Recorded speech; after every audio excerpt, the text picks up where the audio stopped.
Hey YouTube, welcome back to my channel. If you're new here, welcome. My name is Melissa and my channel is about psychiatric drug withdrawal, reactions, and recovery. So I'm someone who went through a very long and extremely difficult protracted withdrawal journey. So it started with antidepressants and then I reinstated after many months off, had adverse reactions to all of the drugs I then tried, which was more antidepressants, benzos, antipsychotics, and anticonvulsants. I had adverse reactions to all of them. I developed akathisia, movement disorder, and then I had the subsequent withdrawal from those drugs. And it wasn't until I was 4.5 years off from my first drug that I started to turn a corner and feel like I was recovering. So this video is going to be about advice for those who are around the sufferer, whether it's family members, caregivers, roommates, whatever the situation may be.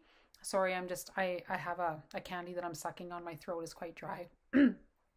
But before I get into the details of this video, I just wanted to say that now that I'm feeling better, I am doing one-on-one supportive coaching for those who are looking for it. So I offer a free 15-minute consultation, 30-minute calls, 60-minute calls at reduced rates and lower rates than other places you might find online.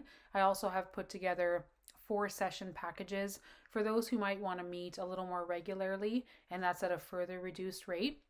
I will put the link to my online booking calendar in the description of this video, as well as the link to my website if you're interested in reading more about my story. You can also book sessions through the website.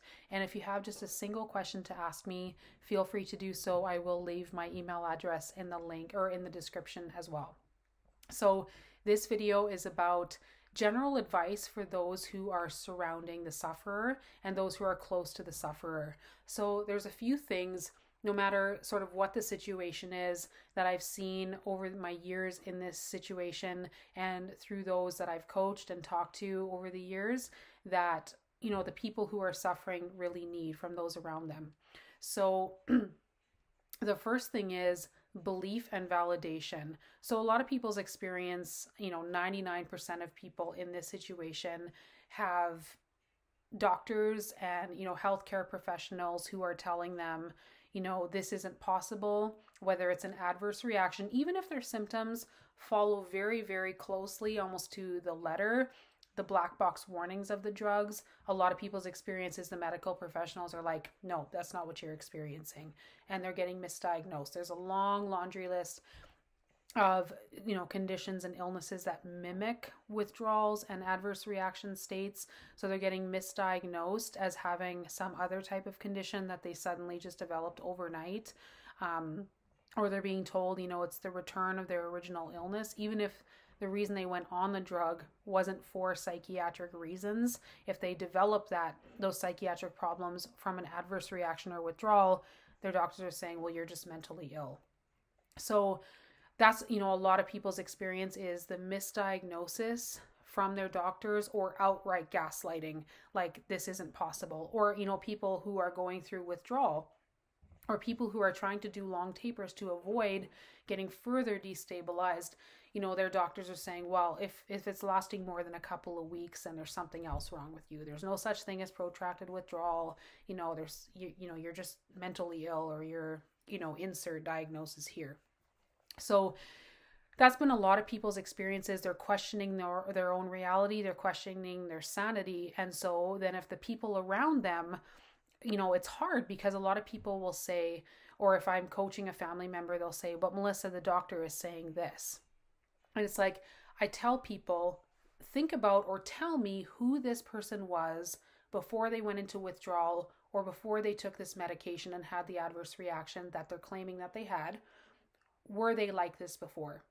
100% of the time, they're like, absolutely not. I know this person to be peaceful, calm, logical, funny, relaxed, able to sleep well, whatever the case may be. And now, they're frantic, they're panicked all the time, they're agoraphobic, they're pacing around, they're screaming, whatever their situation may be, it's pretty much always, no, this is not who I know this person to be. And then I'll say, when did things change? And they'll say, when they took this drug, when they took this, IV dose of whatever in the ER, when they, started coming off or were cold turkeyed off this medication, that's when everything changed. I see it or I saw it, plain as night and day. And I'll say, okay, so logically, that they're probably having or experiencing this drug reaction or withdrawal, but you have everybody around you, all the people in the medical community saying it's not possible. So, even the caregivers will start to question things and say, but then once you talk it out with them and sort of draw out the story, you'll see that they know at a gut level, this is not who I married, this is not who I raised, whatever the situation or relationship may be. So the people who are suffering, they first need to be believed and they need to be validated because they know what they're experiencing and they know when it happened. And so they need the people around them to believe and validate them. And that can be really hard, again, because if you have every single medical professional around you, even well-meaning family members who might be in a medical community or might not be saying, listen to your doctors, they know best, there's something else wrong with you, right? And so that's a huge problem. So another thing is, I don't want to say most, but I want to say, it's true. A majority of people who are either coming off these drugs or experiencing adverse reactions are in a very, very, very heightened state. So it could look like anxiety, it could be insomnia, it could be akathisia, it could be any type of like movement disorder, it could be the inner symptoms of, muscle squeezing or the head squeezing or the head pressure or burning body or any of those sort of hyper excited states. And so what they need from the people around them is a sense of safety. So I've seen this so many times in my coaching calls. Someone, I'll, turn on the camera. It'll be the first time that I've met them and they're in a frantic state. They're experiencing terror. They can't relax. They can't sit down. They can't stop moving. I've seen this before, and then I'll sit there and talk to them for an hour. And it's not like I have some special powers, but if I can give them that space, to tell their story and just listen to them without judgment and let them get their emotions out, whether it's, fear, whether it's anger, whether it's, a lot of people are just in full tears when I talk to them. A lot of times by the end of the conversation, a lot of those symptoms have not necessarily subsided. Sometimes they'll have subsided, but they've reduced to where the person is able to then sit down, stop moving. They're a lot less frantic. They're a lot more able to communicate in a more calm and sort of rational way. And so there's power in that feeling of safety. And so I've had even people downright tell me that in coaching calls, if my family members would just make me feel safe, I just need to feel safe. And so if you can provide that, whether it's verbally or just a listening ear, and I get that like caregiver burnout is real. In my own situation, my mom, who I was living with, was like, I'm so tired of hearing about this. And I'm not talking about like in the very early stages, but as it went on and on and on, because my journey was so long, she was exhausted. And so that's a real thing as well. And so that's why, I've talked about this in other videos. You have to have more than one source of support. And it's really important to have sources of support from people who have been through this journey, whether they're on the other side or whether they're going through it currently, and you can sort of have what I call a healing buddy. It's really, really important to have, because caregiver burnout is real and it's exhausting for the person to hear it all the time. Like in my situation, my mom was just hearing it day in and day out all day. I can't take this anymore. I'm sick of this. And, I was self-harming and all of the things that I went through. And so that sense of safety and encouraging the person, because so there's different ways you can encourage people. So one of them is if you're with someone or dealing with someone who is, I don't know if addicted is the right word, but frantically searching online. So this is a really common theme with people. They'll say, I can't stop researching, or I can't stop reading stories online. I can't stop looking in the forums. So if you can encourage the person, okay, or you can see that what they're finding online is a positive source of support. Obviously, you want to encourage that, because you as a caregiver, as a family member, very likely don't know what they're experiencing firsthand. Whereas a coach or someone online who's positive obviously is going through the same thing or has been through it. So encouraging those positive interactions so they have, someone who can really relate to them, but also like discouraging them from being constantly. So when I first went into my first withdrawal, I was living with a partner, with a boyfriend. And I remember he would have to take my phone away and sit on it, because I would spend 8 hours a day just looking stuff up. And it was becoming not informational where it was like empowering me. It was becoming toxic. And so encouraging them sort of in the right ways with the online space, because it's huge and it's overwhelming, and it can be really a source of hope and support, but it can also be a source of despair, hopelessness, and all of the negative things. So that's another thing. And also encouraging them that, so for me as a coach, and you'll see, from other coaches or people who have recovered, generally people do recover. So, as long as they're taking care of themselves and, trying to avoid meds as much as possible and avoiding, toxic things like alcohol and, just time does really heal.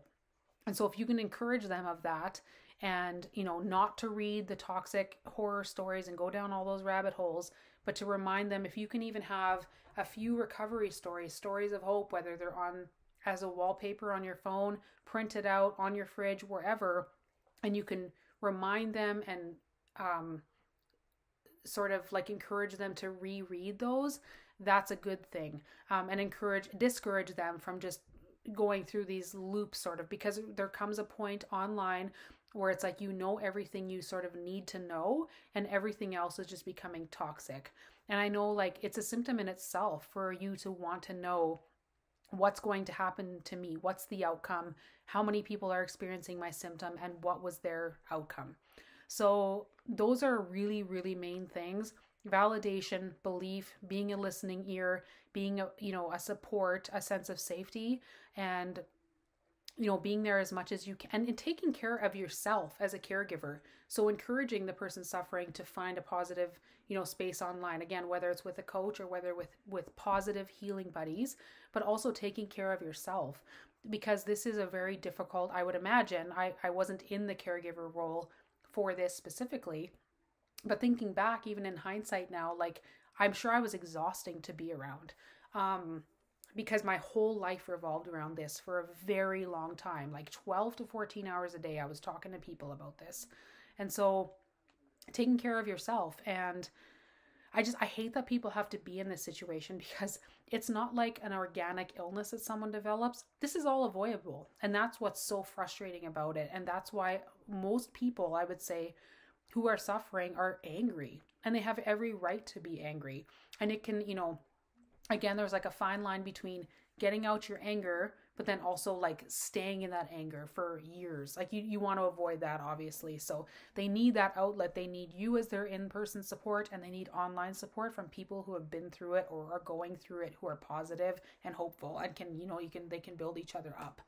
So those are the main things. And if you have the means, putting other supports in place. So, I mean, I know not everybody has the means to do this, but if you can find, like, especially if you have young children, finding others to help, like to help out, to give both people a break every once in a while. Or if you have someone who can, it just really depends on the situation. Some people have just supports that come in and sit with them during the day while their spouse is at work. Some people have, again, like child caregivers or night nurses, or, again, I understand not everybody has the means to this, but if you can, the more supports you can have in place just to get the person through, because there's a lot of pressure on the sufferer too. I experienced this, and a lot of people I talk to do, where they're like, I got to get better. My family's sick of me. I need to be a mom. I need to go back to work. Like, I need to be a functioning, contributing member of society. Like, and they feel this pressure to get better. And stress is a very common trigger. Like, most people in this situation have no stress tolerance, and their stress thresholds are very low. So feeling that pressure is not helpful. So again, if the sufferer can have multiple means of support, that's the best, because then you aren't burning out one person, and you're also having them, I've made videos about this before. You have your real life support, and then you have the people online who have been through it, and you can draw little bits from everybody to get you through. My support group, when I was going through the worst, I mean, my mom was my in-person support, and my grandma, those were the two main ones, but they had no idea firsthand what I was going through. And then I had a 10-woman support group. There was 10 of us, and people have asked me, how did you find these people? I had an old YouTube channel that I ended up deleting because someone made a comment that hurt me so much. And back then I just didn't quite have the same thick skin I have now. So I deleted that channel. But I found, one person who reached out to me and we just kind of clicked and we started chatting on video chat, and I was so desperate to connect with others. And then she was like, hey, I have this other friend who's going through it. Can she join our chats? And then that person was like, hey, I have another, you know, even if each person only has one friend, it just builds. And then there was 10 of us, and I had to draw from all of those people for like 2 years. And we had one person who was not a coach, but she was someone who had recovered, and she was our mentor. And I'm very blessed and very lucky I had them, because I needed it. Even though I had my amazing mom and my amazing grandma, my mom was burnt out, and I had 10 other people that I drew support from day in and day out for months on end, like probably 2 years, or close to 2 years. So that's the best advice I have. If you have any other questions or comments or ideas, let me know. And if you want to chat and have a free 15-minute consultation, feel free to check out my online booking calendar in the description. Check out my website, and I gotta go. My throat's I'm talking too much. So I'll see you in the next video. Bye.